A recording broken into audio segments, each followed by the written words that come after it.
আখি কিন্তু লটারি জিতে গেছে। তোমরা দেখো, আখি কিন্তু একটা উনো কার্ড দেখিয়ে আমাদের এটাই ইঙ্গিত দিচ্ছে যে আখি লটারি জিতে গেছে। আর সেই লটারি জিতেই কিন্তু আখি যাচ্ছে এবার কাশ্মীর। তো আজ রাত 10টায় কিন্তু আখির ফ্লাইট। আখি কিন্তু কাশ্মীরের উদ্দেশ্যে রওনা দিচ্ছে।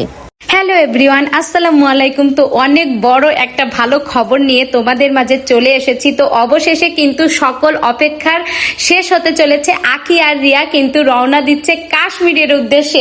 তো সবার অনেক অনেক কমেন্ট, আখি আপু তুমি কোথায় যাচ্ছ, কোন দেশে যাচ্ছ একটু বলো। তো আখি আপু তো সবকিছু একটু সিক্রেট রাখতে পছন্দ করে। তো অবশেষে কিন্তু জানা গেল যে আখি আর রিয়া কিন্তু কাশ্মীরের উদ্দেশ্যেই রওনা দিচ্ছে। আর এই যে দেখো, আখিদের কিন্তু ব্যাগ লাগেজ সবকিছুই কিন্তু গোছগাছ শেষ হয়ে গেল।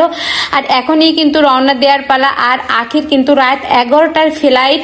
তো আখি কিন্তু অবশেষে যাচ্ছে। দীর্ঘ অপেক্ষার শেষ হতে চলেছে। আখি অনেকদিন ধরে অপেক্ষা করে বসেছিল যে একটু কাশ্মীর যাবে, কাশ্মীর যাবে।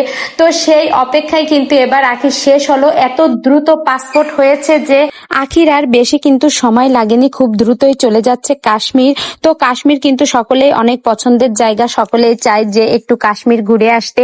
আর আখি তো সবসময়ের জন্য বসেই ছিল যে একটু কাশ্মীর ঘুরতে যাবে। আর রিয়া না গেলে তো হবেই না, কারণ আখি যাবে রিয়া যাবে না, সেটা তো হতেই পারে না। আর আখির মা কিন্তু কখনোই আখিকে একা ছাড়ে না, সে কিন্তু একটু রিয়াকে নিয়ে যেতে বলে। তো রিয়া আর আখি কিন্তু এবার কাশ্মীরের উদ্দেশ্যেই রওনা দিচ্ছে। তো কাশ্মীর কিন্তু সকলের এত এত পছন্দ, আমারও খুবই পছন্দ। আমারও একটু যাওয়ার ইচ্ছা আছে, একটু কাশ্মীর দেখি, একটু কাশ্মীর থেকে ঘুরে আসব।